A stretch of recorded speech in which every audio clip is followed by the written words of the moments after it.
Hello, नमस्कार मंडळी. घरात जे साहित्य आहे त्यातून भन्नाट fried rice recipe. Hi guys, आज आपण बनवणार आहोत सुपर टेस्टी, सुपर इझी, मस्त चटपटीत फ्राईड राईस. ते पण घरात अवेलेबल असलेल्या साहित्यापासून.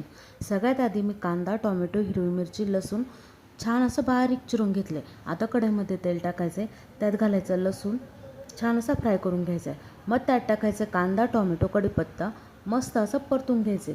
आता टेस्टला ट्विस्ट देण्यासाठी सोया सॉस, 2 चमचे फ्राईड राईस मसाला आणि थोडासा मॅगी मसाला टाकायचा आहे. त्यानंतर स्पायसी टच देण्यासाठी शेजवान चटणी टाकून सगळं छान मिक्स करून घ्यायचे.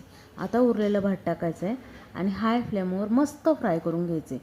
आता यात मीठ टाकायचीही गरज नाही, कारण सॉस आणि मसाल्यामध्ये परफेक्ट टेस्ट येतो. बस, आपला झणझणीत टेस्टी आणि इन्स्टंट फ्राईड राईस तयार आहे. व्हिडिओ आवडला असेल तर लाईक, शेअर आणि सबस्क्राईब नक्की करा. थँक्यू.